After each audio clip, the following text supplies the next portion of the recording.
না, দিতাম না জামাই অসুন্দর, পেটটা উঁচা, নাকটা বোচা, চোখ দুইটা ডাঙ্গর, গরিব বনের মতন পাহাড় কিছু নাই। হ্যাঁ দুঃখ তুমি বুঝবো না মিয়া, ওজন দিয়ে আমার কাম নাই, দেখো হায়াস আমারে বলবো না মিয়া।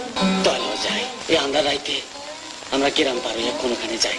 মেরি, আমার বিশ্বাস, আমার ভরসা সব এমনি করে ধুলোয় মিশিয়ে দিলি। ছি ছি ছি ছি ছি, এই যে আমার কল্পনার অতীত। দেখো ডাক্তার, আমরা গরিব সত্যি, তাই বলে আমাদের মান সম্মান নিয়ে ছিনিমিনি খেলো না। যখন আপনি বাংলা চলচ্চিত্রে সোনালী যুগের কথা ভাবেন, তখন কাদের মুখ আপনার মানসপটে ভেসে ওঠে? শাবানা, ববিতা কিংবা কবরী? তাদের নাম মনে আসাটাই স্বাভাবিক। তারা ছিলেন অনবদ্য, তারা ছিলেন ফেনোমেনাল। কিন্তু সেই একই সময়ে একই সেটে বা তারও আগে এমন কিছু অভিনেত্রী ছিলেন যাদের অবদান, সংগ্রাম এবং অভিনয় দক্ষতা ইতিহাসের পাতায় ধূসর হয়ে গেছে। তারা ছিলেন সমান উজ্জ্বল, কিন্তু ভাগ্যের নির্মম পরিহাসে তারা আজ মূল আলোচনার বাইরে। আজ আমরা সেই সোনালি খাঁচার বাইরে উকি দেব। আমরা খুঁজে বের করব বাংলা চলচ্চিত্রের সেই আনসাং কুইন বা বিস্মৃত রানীদের, যারা আসলে একটি যুগের ভিত্তি স্থাপন করেছিলেন। আজ শুনব তাদের না বলা গল্প। বাংলাদেশের চলচ্চিত্রে ৭ তারা বা শীর্ষ নায়িকাদের রাজত্ব ছিল অবিসংবাদিত। তারা ইন্ডাস্ট্রিকে ব্যবসা দিয়েছেন, গ্ল্যামার দিয়েছেন, দর্শক তাদের পুজো করেছে। কিন্তু আলোর নিচেই থাকে অন্ধকার। এই গ্ল্যামারের ছটায় ঢাকা পড়ে গিয়েছিলেন এমন অনেক অভিনেত্রী, যারা হয়তো অভিনয়ে ছিলেন আরও বেশি শক্তিশালী। তাদের আটকে ফেলা হয়েছিল ক্যারেক্টার আর্টিস্ট বা চরিত্র অভিনেত্রী নামের এক সোনালি খাঁচায়। অথবা তারা ছিলেন সময়ের চেয়ে এতটাই এগিয়ে যে তৎকালীন সমাজ তাদের প্রাপ্য সম্মান দিতে ভুলে গিয়েছিল। কেন আমরা তাদের ভুলে গেলাম? কেন সুমিতা দেবী বা রোজি সামাদের মতো নামগুলো আজ আর নতুন প্রজন্মের মুখে শোনা যায় না? চলুন ইতিহাসের ধুলো ঝেড়ে সেই উত্তর খুঁজি। প্লিজ, এখন হবে না, আমার শরম করে, মাইসে খারাপ লাগবে না। আমি তোমাকে ভালোবাসি, আই লাভ ইউ। ধুলো না, আমার লজ্জা করে। লজ্জা? লোকে পিতু কি বলবে? না। গুলোর গুলোর কদমের ফুল, নীল শালিখের বিয়া, তোমারে সাজামু আমি সোনালি রং দিয়া। ও আমি কোথায় ছিলাম, কোথায় আইলাম গো। শুরুটা করতে হবে তাকে দিয়ে, যাকে বলা হয় এফডিসির ফার্স্ট লেডি। তিনি সুমিতা দেবী। আসল নাম হেনা ভট্টাচার্য। মানিকগঞ্জের এক সম্ভ্রান্ত হিন্দু পরিবারে জন্ম। কিন্তু দেশভাগ আর দাঙ্গার উত্তাল সময়ে তার জীবন ছিল সিনেমার চেয়েও বেশি নাটকীয়। ১৯৫৯ সাল, জহির রায়হানের হাত ধরে কখনো আসেনি ছবির মাধ্যমে তার অভিষেক। এরপর আসিয়া। সুমিতা দেবী ছিলেন সেই সময়ের আধুনিকতা এবং বাঙালি শাশ্বত নারীর এক অদ্ভুত সংমিশ্রণ। তিনি কেবল নায়িকা ছিলেন না, তিনি ছিলেন একজন লড়াকু নারী। ধর্ম পরিবর্তন, সংসার জীবন এবং কেরিয়ারের টানাপড়েন সব সামলে তিনি অভিনয় করে গেছেন।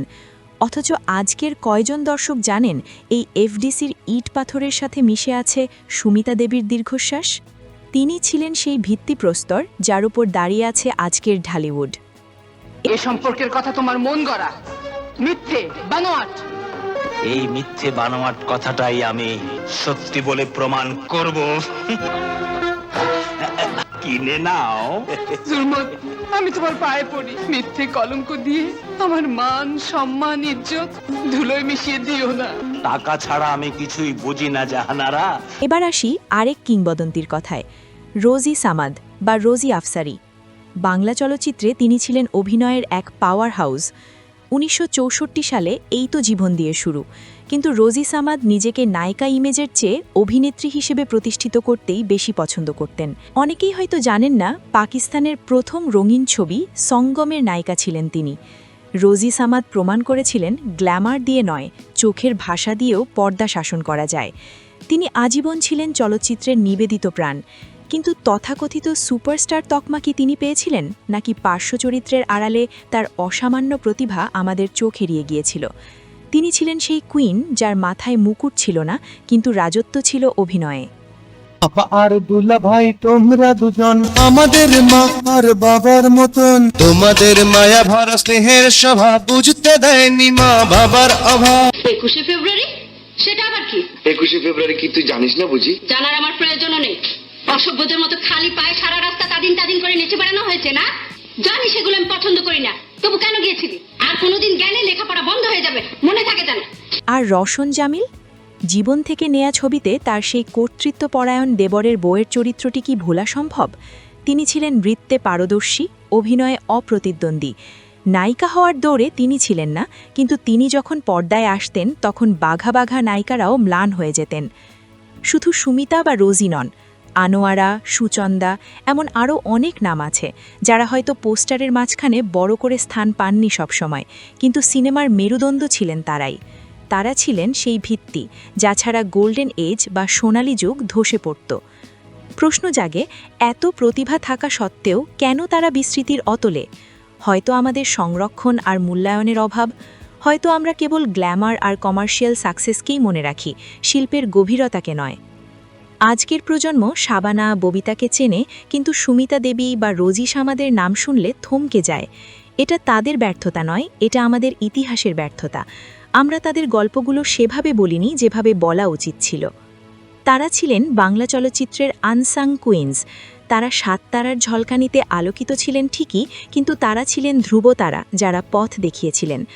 আজ সময় এসেছে সেই ধুলো ঝেড়ে ফেলার, সময় এসেছে সুমিতা দেবী, রোজি সামাদদের প্রাপ্য সম্মান ফিরিয়ে দেওয়ার, কারণ তারা ছাড়া বাংলা চলচ্চিত্রের ইতিহাস অসম্পূর্ণ। তারাই ছিলেন সেই সোনালী যুগের সত্যিকারের কারিগর। ছোট্ট ছিলি দিনে দিনে আজ কত বড় হলি, বুক ভরে দোয়া করি বড় হবি আরো, এমন সোনার ছেলে থাকবে না